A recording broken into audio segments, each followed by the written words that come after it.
This AI is bothering me so much. So many months of my hard work put into this CAT preparation. Now I'm here again stuck with so many questions about AI replacing my MBA degree. So now let's talk to someone who's helped us navigate through this CAT prep process. Let's talk to Abhishek sir. Meet Abhishek Vyas, an educator and mathematics mentor with over 15 years of experience.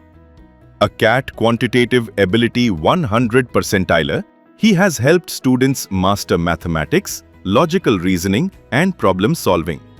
Beyond academics, he enjoys philosophy, puzzles, travel, and exploring ideas that inspire growth and learning. Sir, we do not want a comfortable or a diplomatic answer. We just want an honest answer which will help so many students like me.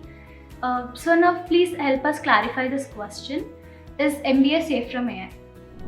Sir, I'll start with a worst case scenario.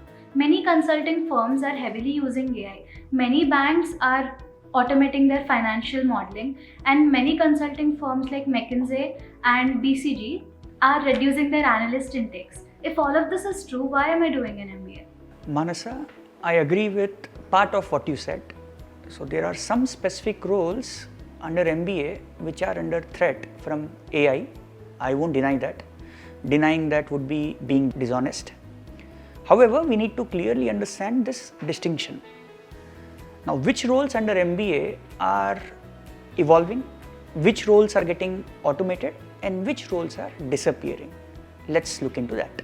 Let's start with management consultant's role. Now, if you look at the AI risk involved in a consultant's role, it would be at medium level because some of the things that management consultant used to do can now be automated, like for example, data collection, data analysis, presentations and all. Those could be automated, hence it's slightly at risk.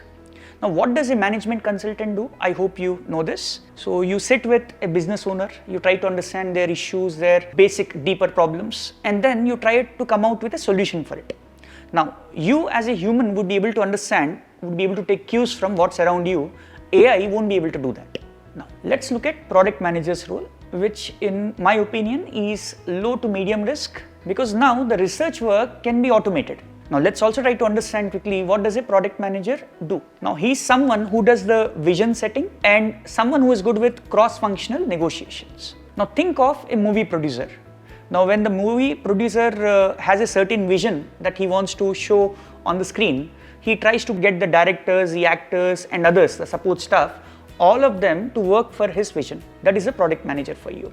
So product manager has a certain vision that he or she believes in, and he gets all others to work towards achieving that particular belief. Now, this is something that AI will never be able to do. Now, let us also look at the financial analyst role. The AI risk is very high. Reason is on account of the financial modeling becoming automated and also the data aggregation. Now, what does a financial analyst do? So basically, his or her role is strategizing, capital allocation and judgment, which again, AI can crunch numbers, but it can't take responsibility for a wrong decision that a person can. Let's look at general management. The AI risk is pretty low because general management is context dependent decisions and culture. Now, what is that MBA edge that helps you survive? Judgment under ambiguity and accountability. Try to understand it this way. When nobody knows the right answer and everyone is looking at you to decide to take a call, that's you. And again, AI cannot really replace that. Trust.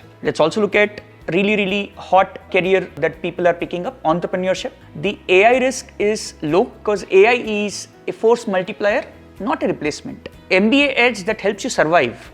Business model thinking and AI fluency. Now, you are someone who understands how a business works, how it makes money, and also you know how to use AI tools to do more with less. So basically here, you would be able to make use of AI to enhance your business. You are the smart founder who doesn't waste money on things a bot can do for nil cost. Let us look at supply chain operations role. Now, the AI risk in this is of medium level. The reason why it's a risk is because execution level forecasting now is automatable. So let's try to understand it with this example. When you order something on Flipkart and it arrives almost immediately, it's not a magic that has happened. It's actually a process that has been built well. Someone would have planned for an emergency situation also, like flooding of a road and all, disruption of traffic and all. Now, this is something that AI won't be able to do. AI can predict the demand, but someone will have to build the system that handles the unexpected. So as we saw, the roles under pressure are those where the primary value is derived from execution of a known process that can be automated. Now that part of MBA is getting compressed. So, sir, is it a negative development for us? That depends on how exactly you look at it.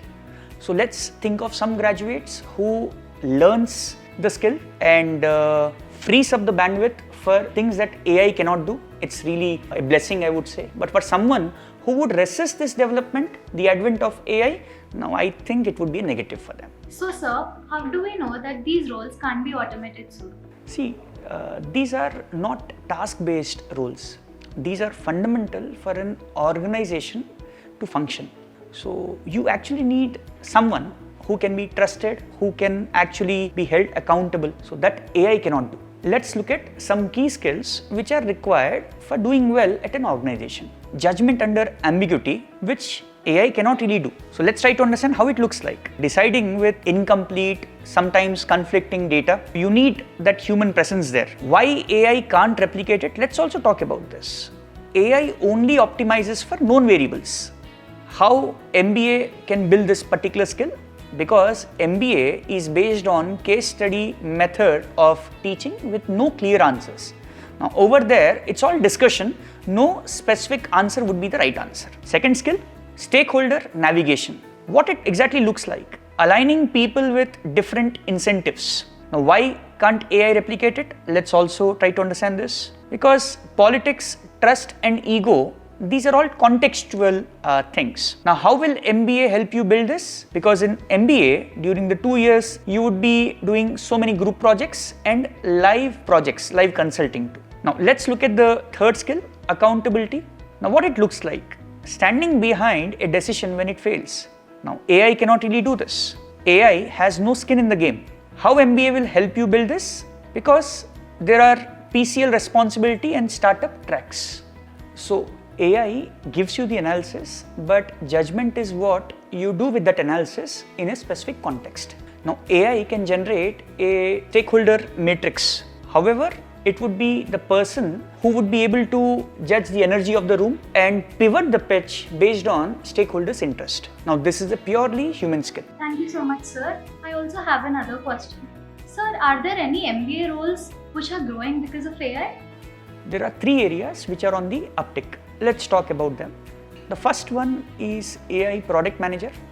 So here you own the roadmap and ethics. So this is a business question of what to build, not a technical one of how to build. The second one, sustainability and ESG strategy. ESG stands for environment, social and governance. New regulations require people who understand business, finance and also sustainability all together. The third one, it is the entrepreneurship with usage of AI. Now AI reduces the cost of the business, however it raises the bar on business model quality. There are 3 types of graduates in this environment. Let's look at them one by one. The avoider, this particular category views AI as a threat and retreats. They become vulnerable because AI fluency is becoming a baseline expectation like Excel was decades ago. Now the second category are the adapter.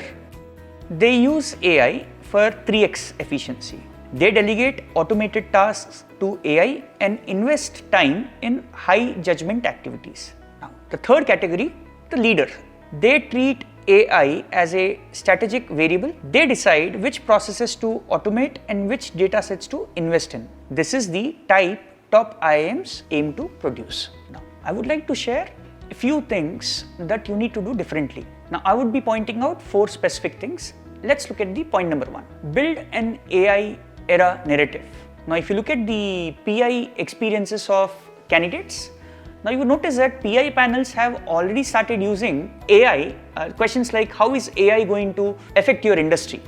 Now, for these questions, you need to have a thoughtful and well-prepared answers. Point number 2, use AI tools regularly. Now, using tools like ChatGPT or Claude during your preparation for doing your research, etc., would help you also understand what are the limitations of these AI tools. That is also equally important. Point number 3, read sector reports. Don't go for doomsday articles. Go for primary sources always. And point number 4 is have one real project, things like a live project or an internship or any activity where you are held accountable. In summary, the MBA education without the skills that we spoke of, if you go for that, then there is a very high chance that you would be replaced by AI. However, the MBA education will actually impart the kind of skills, for example, for a person to take decisions under pressure, which is highly AI resistant. So sir, thank you so much. Now I understood that MBA is worth it if we treat it as a formation experience rather than just a certification. Exactly. Thank you so much for your time and guidance, sir. And for more honest answers, please subscribe to our channel.